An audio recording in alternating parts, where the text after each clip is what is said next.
नमस्कार, आप देख रहे हैं आचरण न्यूज और मैं हूं आपके साथ अपूर्वा। आइए जानते हैं ग्वालियर की मुख्य खबरें। ग्वालियर व्यापार मेले का आज आखिरी दिन। 10वीं 12वीं की बोर्ड परीक्षाएं शुरू। प्रयागराज से टैंकर में आया गंगा जल। सेंगर सिक्योरिटी सर्विस के 6 लोगों के खिलाफ मामला दर्ज। पहले सोशल मीडिया पर दोस्त बनाया, फिर कपड़े उतरवाकर ब्लैकमेल किया। चलिए जानते हैं इन सभी खबरों को विस्तार से। ग्वालियर व्यापार मेले का आज आखिरी दिन है। आरटीओ छूट भी रात 12 बजे तक। ग्वालियर व्यापार मेले का आज यानी मंगलवार को समापन हो जाएगा। ये शायद पहला मौका होगा जब ना तो मेले का उद्घाटन हुआ, ना ही औपचारिक समापन। करीब 62 दिन चले इस मेले में 2500 करोड़ के आसपास का कारोबार होने की उम्मीद है। ऑटोमोबाइल सेक्टर की बात करें तो 40 दिनों में 13,000 4 पहिया वाहन और 12,000 2 पहिया वाहन बिके। करीब 100 से ज्यादा महंगी कारें भी इलेक्ट्रॉनिक सेक्टर में बिकी। अब मेले के उठने का समय आ गया है और 28 फरवरी से मेले की बिजली सप्लाई भी बंद कर दी जाएगी। दुकानदार और व्यापारों को 2 दिन का वक्त मिला है। वाहनों पर मिलने वाली छूट 50% छूट भी रात 12 बजे तक ही खत्म हो जाएगी। मेले का आखिरी मंगलवार है और आखिरी मंगलवार को बड़ी संख्या में सैलानी मेले पहुंचेंगे। 10वीं 12वीं की बोर्ड परीक्षाएं शुरू। पहले दिन हुआ 12वीं का हिंदी पर्चा। एमपी बोर्ड की 10वीं और 12वीं की परीक्षाएं मंगलवार से शुरू हो गई हैं। आज एमपी बोर्ड की 12वीं परीक्षा की हिंदी पर्चे के साथ इन परीक्षाओं की शुरुआत हुई। ग्वालियर में 140 परीक्षा केंद्र पर हो रही परीक्षा में 35,000 छात्र छात्राएं परीक्षा दे रहे हैं। ग्वालियर के सभी परीक्षा केंद्रों पर सुबह 8:30 बजे के बाद छात्र छात्राओं के प्रवेश पर रोक लगा दी है। परीक्षा केंद्र पर कड़ी चेकिंग है। छात्र छात्राओं के फोन, पर्स, बैग सहित अन्य सामान केंद्र से बाहर ही रखवाए गए हैं। ग्वालियर में नकल रोकने के लिए 25 उड़न दस्ते बनाए गए हैं। एमपी बोर्ड की 10वीं और 12वीं की पिछले साल के मुकाबले इस साल करीबन 47,000 छात्र छात्राओं की संख्या में गिरावट आई है। साल दोनों परीक्षाओं में करीब 16 लाख स्टूडेंट परीक्षा दे रहे हैं। पिछले साल ये आंकड़ा 17,07,000 का था। नेत्रहीन छात्रों में भी परीक्षा को लेकर खास उत्साह देखने को मिल रहा है। छात्र छात्राओं ने कहा कि उनकी तैयारी अच्छी है और वो बेहतर रिजल्ट का इंतजार करेंगे। आज माध्यमिक शिक्षा मंडल के द्वारा हायर सेकेंडरी स्कूल में 12वीं का हिंदी विषय का पेपर है। बच्चों को यही बोल रहे हैं कि आप बिल्कुल डरिए मत, बिल्कुल आज प्रसन्न होकर अपना प्रश्न पहले पढ़िए, इसके बाद उसके उत्तर लिखिए ताकि आपका जो है परीक्षा परिणाम अच्छी तरह से आए। मेरा नाम सुनैना सजन है। आज 12th बोर्ड एग्जाम है जो जीवाजी स्कूल में सेंटर पड़ा है हमारा, और पूरे साल तैयारी की है अच्छे से, और आज हम एग्जाम देने के लिए आए हैं। अच्छा होगा। और मैं कक्षा 12th के पेपर देने वाली हूँ, तो मेरी परीक्षा बहुत अच्छी है, तैयारी बहुत अच्छी है, ऑलमोस्ट पूरा कवर कर लिया है सिलेबस। मैं कक्षा 12वीं की छात्रा हूँ, तैयारी बहुत अच्छे से है और पूरी साल मेहनत की है और पेपर भी अच्छे से जाएगा। परीक्षा तो अच्छी जाने की उम्मीद है, बाकी पेपर देख के पता चलेगा। 6 महीने का था तब से प्रॉब्लम है। प्रयागराज से टैंकर में आया गंगा जल। ग्वालियर विधानसभा क्षेत्र में घर घर पहुंचना शुरू। देश भर से श्रद्धालु गंगा में डुबकी लगाने के लिए महाकुंभ प्रयागराज पहुंच रहे हैं, लेकिन मोक्षदायिनी मां गंगा खुद भक्तों तक पहुंची। जी हां, प्रयागराज से गंगा जल से भरा एक टैंकर मंगलवार सुबह ग्वालियर पहुंचा। मध्य प्रदेश के ऊर्जा मंत्री प्रद्युमन सिंह तोमर की पहल ये टैंकर ग्वालियर विधानसभा क्षेत्र में पहुंचा ताकि भक्त इस पवित्र जल से आचमन और स्नान कर सके। गंगा जल से भरा ये टैंकर सुबह ग्वालियर में श्याम वाटिका पर पहुंचा, जहां विधि विधान से ऊर्जा मंत्री की मां श्रीमती सुधा तोमर और उनके बड़े भाई स्वर्गीय देवेंद्र तोमर के बेटे सूर्य प्रताप तोमर ने पूजा अर्चना की। ऊर्जा मंत्री खुद इस कार्यक्रम में वर्चुअल रूप से भोपाल से जुड़े।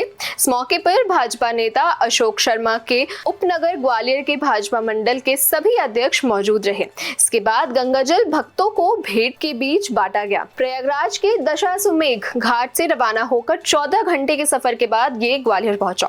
पवित्र गंगा जल ग्वालियर विधानसभा क्षेत्र में 250 ml के पैक में करीब 81,000 लोगों के बीच बांटा जाएगा। ऊर्जा मंत्री प्रद्युमन सिंह तोमर ने दावा किया कि वे खुद और उनकी पार्टी के कार्यकर्ता गंगा जल को लोगों के घर तक पहुंचाएंगे।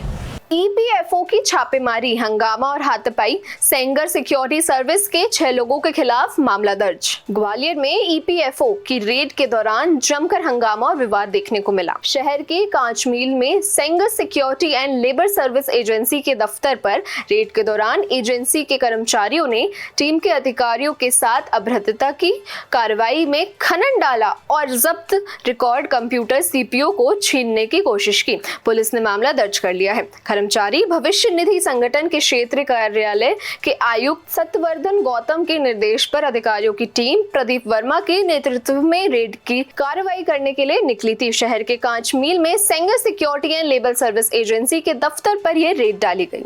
इस दौरान जब कार्रवाई से जुड़े महत्वपूर्ण दस्तावेज, रिकॉर्ड और कंप्यूटर सीपीयू को जब्त किया तो एजेंसी के कर्मचारियों ने हंगामा मचा दिया। एजेंसी के कर्मचारियों ने टीम द्वारा जब्त दस्तावेज, रिकॉर्ड और कंप्यूटर सीपीयू को भी छीन लिया। इसका विरोध जब अधिकारियों ने किया तो उनके साथ जमकर अभद्रता की, जिसके चलते टीम को खाली हाथ ही लौटना पड़ा। हालांकि ईपीएफओ के अधिकारियों ने हजीरा थाने में एजेंसी के खिलाफ शिकायत दर्ज करवा दी है, जिसके बाद पुलिस ने डीके अग्रवाल, महेंद्र अग्रवाल, महेश ठाकुर, ओम नारायण शर्मा, सुनील और अन्य के खिलाफ मामला दर्ज कर लिया है। Sengar security and labour service agency नगर निगम, पुरातत्व विभाग सहित अन्य सरकारी विभागों में सिक्योरिटी गार्ड और कर्मचारियों को ठेके पर प्रोवाइड कराती थी। साल 2014 से 2022 तक कर्मचारियों का पीएफ जमा न कराने पर ईपीएफओ द्वारा ये कार्रवाई की गई थी। ईपीएफ के कर्मचारियों द्वारा हजीरा थाने पर रिपोर्ट दर्ज कराई गई है कि कांच मील के पास में एक रिकॉर्ड जब्त करने गए हुए थे और रिकॉर्ड जब्त करने के दौरान उनके द्वारा जो रिकॉर्ड जब्त किया गया था उसके दौरान कुछ लोगों ने उनके शासकीय कार्य में बाधा पहुंचाई। उनकी रिपोर्ट पर से जो है प्रकरण में अपराध पंजीबद्ध किया गया है और प्रकरण में विवेचना की जा रही है। आरोपियों की गिरफ्तारी के लिए जल्दी टीम भेजेगी। सोशल मीडिया पर पहले दोस्त बनाया, फिर कपड़े उतरवाकर ब्लैकमेल किया। पीड़ित की शिकायत पर 5 लोग खिलाफ मामला दर्ज, 3 पकड़े। सोशल मीडिया पर अगर किसी से दोस्ती करें तो सोच समझकर और जांच परख कर ही ऐसा कदम उठाएं। अनजान से दोस्ती आपके लिए जी का जंजाल बन सकती है। आप ठगी का शिकार हो सकते हैं और आपकी जान पर भी बात आ सकती है।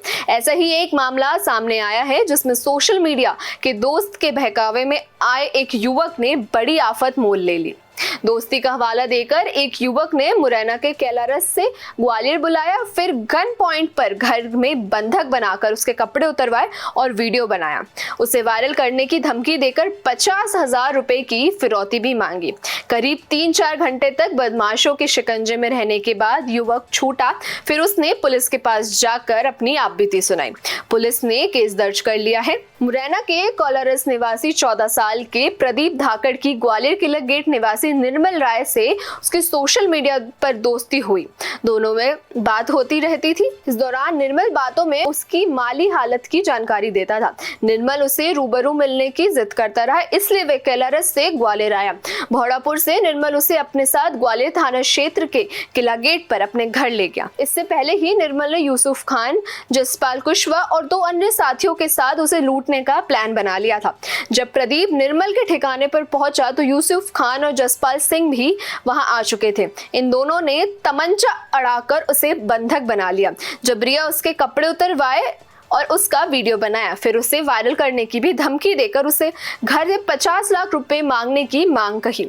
बदमाशों ने उसे बंधक बनाकर कहा कि वे घर वालों से कहे तुम्हारा एक्सीडेंट हो गया है, इसे रफा दफा करने के लिए 1000 रुपए की जरूरत है वरना पुलिस पकड़ लेगी। इसके लिए वे राजी हो गए तो बदमाशों की डिमांड बढ़ती गई। इन लोगों ने फिर 10,000, 25,000 और सबसे अंत में 50,000 रुपए की मांग की जिद की। प्रदीप से ऑनलाइन फिरौती वसूलने के लिए वे सोशल मीडिया दोस्त निर्मल ने QR कोड दिया, लेकिन लगातार पैसों की मांग देखकर प्रदीप के परिवार को इस पर शक हुआ तो उन्होंने अपने स्तर पर जांच पड़ताल की। जब बदमाश भाग गए तो मामला बिगड़ सकता था, तो प्रदीप को छोड़कर वे फरार हो गए। इसके बाद वह थाने पहुंचा और 5 लोगों के खिलाफ उसने शिकायत दर्ज करवाई। मामले की गंभीरता को देखते हुए पुलिस ने भी तत्कालीन कार्रवाई करते हुए 3 आरोपियों को गिरफ्तार भी कर लिया है, जबकि अभी भी 2 आरोपी फरार हैं। पुलिस ने आरोपियों के खिलाफ विभिन्न धाराओं के मामले दर्ज कर फरार दोनों अपराधियों की तलाश शुरू कर दी है। एक युवक द्वारा जो है रिपोर्ट दर्ज कराई गई है। रहने वाला वो कैलारस का है और एक एक ऐप के माध्यम से उसकी एक से फ्रेंडशिप हो गई थी और फ्रेंड ने जो है उसे मिलने के लिए बुलाया। बुलाकर उसको जो है उसके कमरे में जो है उसको बंधक बनाकर उसके साथ मारपीट की, उसके कपड़े उतार कर जो है अश्लील वीडियो बना लिए और अश्लील वीडियो बनाकर उसके परिजनों से जो है उसके मोबाइल से फिरौती मांगी गई। परिजनों की रिपोर्ट पर से जब मिला परिजनों को तो इसकी रिपोर्ट पर से 5 लोगों के विरुद्ध अपराध पंजीबद्ध किया गया, जिसमें से 3 आरोपियों को गिरफ्तार किया गया और आरोपियों से पूछताछ की जाए। नहीं, महिला नहीं थी, पांचों युवक।